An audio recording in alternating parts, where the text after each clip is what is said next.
Sahabat yang dikasihi oleh Tuhan Yesus Kristus, mari kita berdoa. Kami mempersiapkan diri mendengar sabdamu, nyatakanlah kebenaran firman-Mu kepada kami. Kami mohon dalam nama Bapa, Putra, dan Roh Kudus. Amin. Sabda Tuhan terambil dari 1 Korintus 1 ayat yang ke-27. Tetapi apa yang bodoh bagi dunia dipilih Allah untuk memalukan orang-orang yang berhikmat, dan apa yang lemah bagi dunia dipilih Allah untuk memalukan apa yang kuat. Sahabat yang dikasihi Tuhan, dunia kadang juga memandang atau sering memandang Yesus sebagai sebuah kebodohan. Sebuah kebodohan kalau Tuhan itu jadi manusia. Sebuah kebodohan Tuhan kok punya ibu, dilahirkan, dan jadi manusia. Bodoh Tuhan kok sampai disiksa dan mati.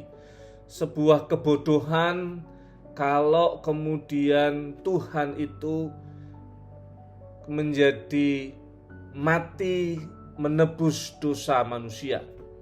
Sebuah kebodohan menurut akal pikir manusia, dan itu terjadi.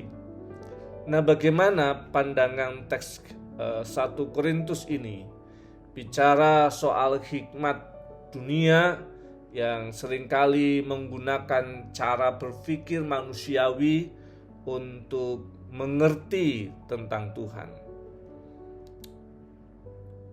Sebuah kebodohan kalau kemudian Yesus mengajarkan, siapa yang menampar pipi kananmu, berikanlah pipi kirimu.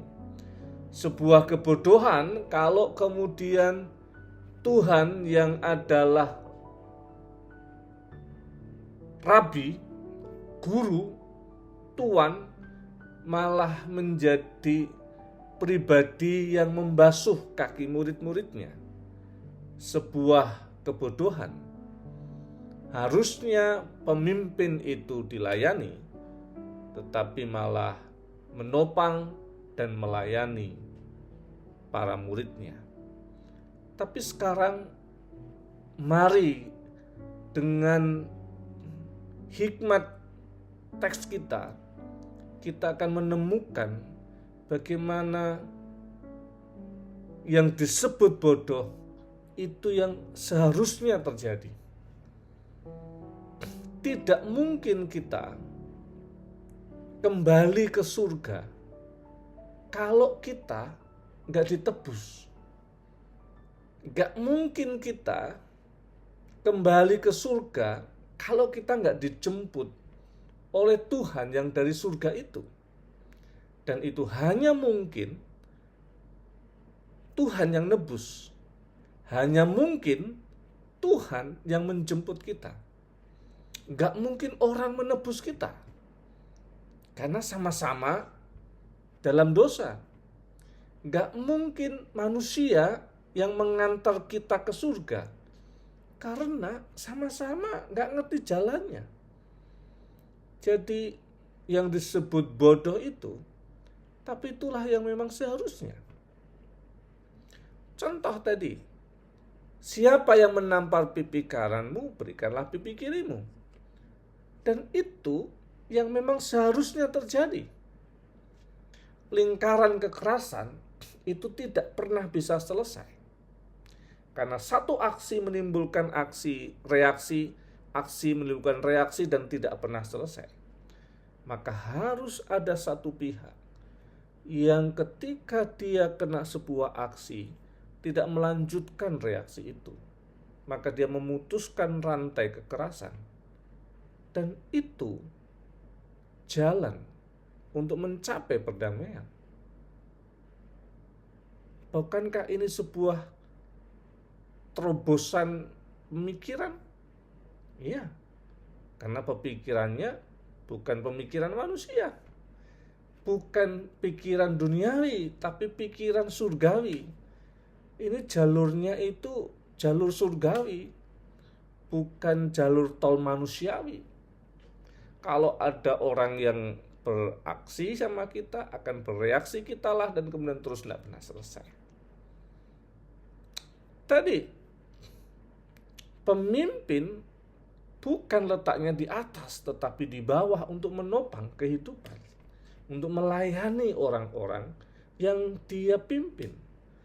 Dan prinsip leadership seperti ini, ternyata itu yang menyelamatkan banyak organisasi, yang menyelamatkan banyak bangsa, yang menyelamatkan kehidupan.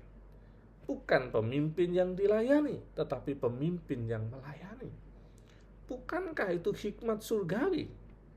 Bukankah itu hikmat yang dinyatakan Yesus untuk kita? Harusnya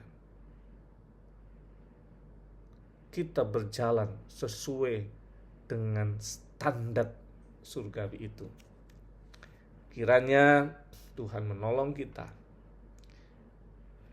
menyikapi dengan tenang jika dunia memandang sebuah kebodohan tentang Yesus. Tetapi toh kita tahu itulah jalan keselamatan, jalan hidup, dan jalan perilaku. Tuhan Yesus memberkati. Mari kita berdoa. Kami bersyukur kepadamu Tuhan untuk firman-Mu yang menolong kami untuk menghayati Kristus sebagai jalan keselamatan, jalan kehidupan, dan jalan perilaku hidup kami. Dan kami sedang bersama-Mu melewati jalan-jalan-Mu. Terima kasih Tuhan Yesus. Amin. Kasih, karunia, dan damai sejahtera dari Allah Bapa kita dan dari Tuhan Yesus Kristus, penyertaan Roh Kudus menyertai sahabat, dalam nama Bapa, Putra, dan Roh Kudus. Amin.